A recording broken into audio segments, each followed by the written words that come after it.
Hello friends, welcome to my channel. இன்றைக்கி நம்ம இந்த டிசைனோட மெஷர்மெண்ட் தான் வந்து எப்படி எடுத்து நம்ம மார்க் பண்ணணுன்ட்டு நான் சொல்ல போகிறேன்.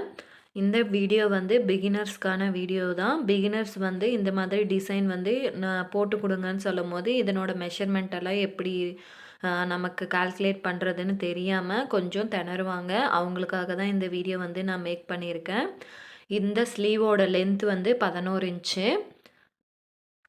இந்த 11 இன்ச்சு ஸ்லீவுக்கு நம்ம வந்து எப்படி மெஷர்மெண்ட் எடுக்கலான்ட்டு இந்த டிசைனுக்கு இந்த வீடியோவில் நான் சொல்லித்தரேன். ஈஸியாக பிகினர்ஸ்க்கு கண்டிப்பாக யூஸ்ஃபுல்லாக இருக்கும். அடுத்ததாக பாருங்கள், மார்க்கிங் வந்து எப்படி பண்ணலான்ட்டு பார்க்கலாம். இப்போ மெஷர்மெண்ட்டு எப்படி மார்க் பண்ணுறதுன்றதை பார்க்குறதுக்கு முன்னாடி நம்ம இதில் வந்து நெட் கிளாத் வந்து யூஸ் பண்ணுறோம். அதை வந்து எப்படி ஃபிக்ஸ் பண்ணணுன்றன்னு ஒரு சின்ன டீட்டெயில் மட்டும் சொல்லிடுறேன். இப்போ பாருங்கள், ஃபஸ்ட்டு வந்து நான் நெட் கிளாத்தை வந்து கீழே போட்டுட்டு அப்புறம் மெயின் ஃபேப்ரிக்கை வந்து மேலே போட்டு ரெண்டுமே ஒன்றா வந்து ஃப்ரேமில் ஃபிக்ஸ் பண்ணி வச்சுருக்கேன். நீங்கள் இந்த மாதிரி ஃபிக்ஸ் பண்ணும் போது இந்த நெட் கிளாத்தும் டைட்டாக ஃபிக்ஸ் பண்ணணும், மெயின் கிளாத்தும் டைட்டாக ஃபிக்ஸ் பண்ணணும். உங்களுக்கு எப்படி ஃபிக்ஸ் பண்ணணும்னு டவுட் ஏதாவது இருந்ததுன்னா கமெண்டில் சொல்லுங்கள். நான் வந்து இது எப்படி ஃபிக்ஸ் பண்ணணுன்ட்டு நான் கண்டிப்பாக வீடியோ போடுறேன். இப்போ பாருங்கள், நான் வந்து ஃபஸ்ட்டு வந்து நெட் கிளாத்தை வந்து கீழே போட்டுட்டு அப்புறம் மெயினை வந்து மேலே போட்டு ரெண்டுமே ஒன்றா சேர்த்து வந்து ஃப்ரேமில் வந்து எடுத்திருக்கேன். இப்போ அடுத்ததை வந்து மெஷர்மெண்ட்டு எப்படி பண்ணுறதுன்னு பார்க்கலாம். இப்போ பாருங்கள், நம்ம கிளாத்தை வந்து ஃபிக்ஸ் பண்ணி முடிச்சிட்டோம் ஃப்ரேமில். அடுத்ததாக இந்த பக்கம் பாருங்கள், இது வந்து 10 இன்ச்சு கீழே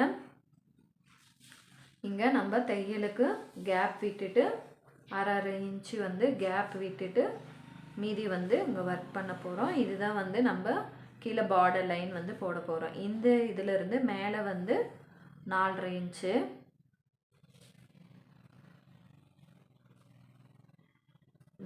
இப்படி மார்க் பண்ணிவிட்டு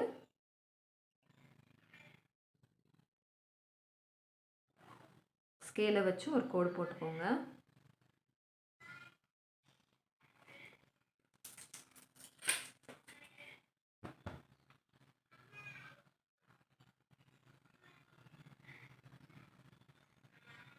ஸ்ட்ரெயிட்டாக இருக்கான்னு ஒரு தடவை செக் பண்ணிவிட்டு,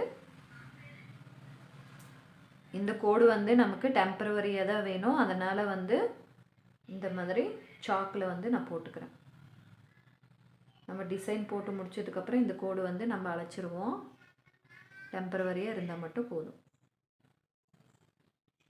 இப்போ பாருங்கள், இந்த மாதிரி லைன் பண்ணிவிட்டு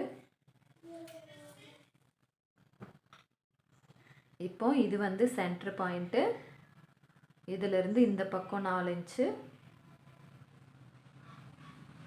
இந்த பக்கம் 4 இன்ச்சு, டோட்டலாக 8 இன்ச்சு. இந்த பக்கம் 4, இந்த பக்கம் 4. இது வந்து ஸ்லீவோட சென்டர் லைனு. இப்போ வந்து இங்கே மேலே மார்க் பண்ணிட்டோம். கீழேருந்து வந்து அந்த ஷேப் இப்படி நேராக போய் இப்படி வளைஞ்சு போகிறதுக்காக, அந்த ஷேப் வர்றதுக்காக கீழேருந்து வந்து 2 இன்ச்சு வந்து விட்டுக்கிறேன்.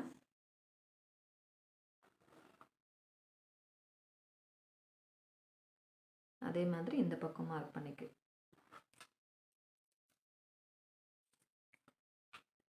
இப்போ இங்கே 4 இன்ச்சு வச்சோம்ல, இதில் வந்து 2ஆக டிவைட் பண்ணிவிட்டு இப்போ இந்த புள்ளியிலிருந்து கீழே 2 இன்ச்சு வந்து நம்ம மார்க் பண்ணுறோம்.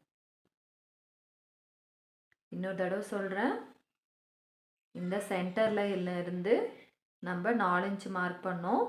இதை வந்து சென்டர் பண்ணுறதுக்காக 2 இன்ச் மார்க் பண்ணிவிட்டு இதிலிருந்து இந்த புள்ளியிலிருந்து கீழே வந்து 2 இன்ச் வந்து நம்ம மார்க் பண்ணுறோம். அந்த கோடு வந்து கீழே வளைஞ்சு வர்றதுக்காக. அதே மாதிரி இந்த பக்கம் பண்ணிக்கலாம்.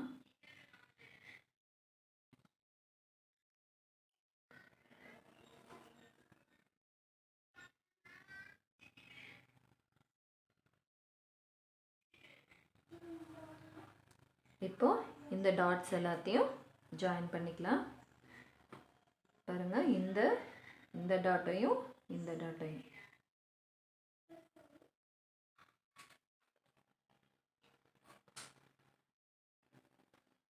இப்போ கீழே மார்க் பண்ணோம்ல, இங்கேருந்து 2 இன்ச் மார்க் பண்ணோம்ல, இந்த டாட்டையும் ஜாயின் பண்ணிக்கிறோம்.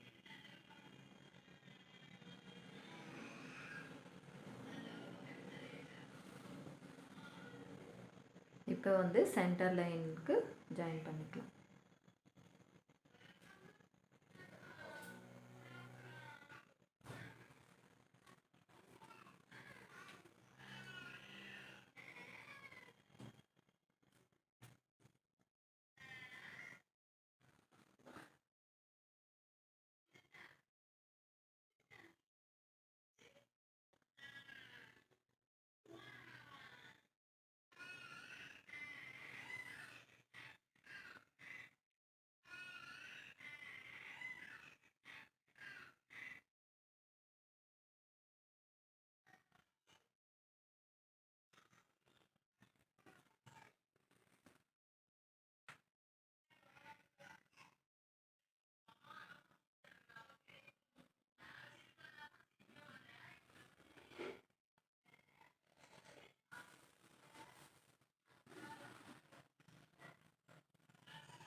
பாருங்கள், இன்னொரு சின்ன டீட்டெயில்ஸு, இந்த நம்ம லைன் போட்டிருக்கோம்ல, இந்த லைன் வந்து 3 இன்ச்சு வருதான்னு மட்டும் ஒரு தடவை செக் பண்ணிக்கோங்க. எல்லாமே ஈவனாக வரணும்,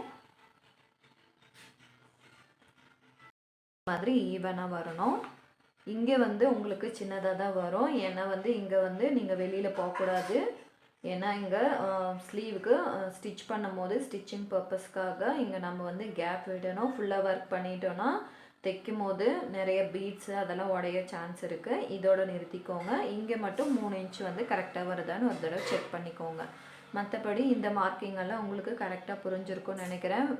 வீடியோவை ஸ்கிப் பண்ணி பார்க்காதீங்க, அப்போ தான் வந்து நான் என்ன சொல்லியிருக்கேன்றது, எப்படி மார்க் பண்ணியிருக்கேன் அப்படின்றது உங்களுக்கு தெளிவாக புரியும். ஸ்கிப் பண்ணிவிட்டு பார்க்காதீங்க.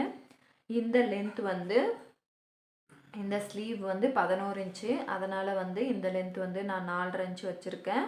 இதுவே நீங்கள் 10 இன்ச்சு ஸ்லீவாக இருந்ததுன்னா 4 வச்சிங்கனாலையும் கரெக்டாக இருக்கும். 9 இன்ச்சு ஸ்லீவுனா நீங்கள் 3.5 அந்த மாதிரி உங்களுக்கு நெட்டு வந்து எந்த அளவுக்கு விசிபிளாக தெரியணுமோ அந்த அளவுக்கு வந்து நீங்கள் இந்த கேப்பை வந்து நீங்கள் விட்டுக்கலாம். ஓகே ஃப்ரெண்ட்ஸ், இந்த ஸ்லீவ் மெத்தட் வந்து கண்டிப்பாக உங்களுக்கு ஈஸியாக மார்க் பண்ணுறது புரிஞ்சிருக்கும்னு நினைக்கிறேன். அடுத்ததாக வந்து இந்த ஸ்லீவ் வந்து நம்ம எப்படி ஒர்க் பண்ணுறோன்றதையும் பார்க்கலாம். ஓகே ஃப்ரெண்ட்ஸ், தேங்க்ஸ் ஃபார் வாட்சிங். அப்படியே இந்த வீடியோ பிடிச்சிருந்தா லைக் பண்ணுங்கள், யாருக்காவது யூஸ்ஃபுல்லாக இருக்கும்னு நினச்சிங்கன்னா ஷேர் பண்ணுங்கள். மறக்காமல் என்னோடய சேனலை சப்ஸ்கிரைப் பண்ணி சப்போர்ட் பண்ணுங்கள். தேங்க்ஸ் ஃபார் வாட்சிங்.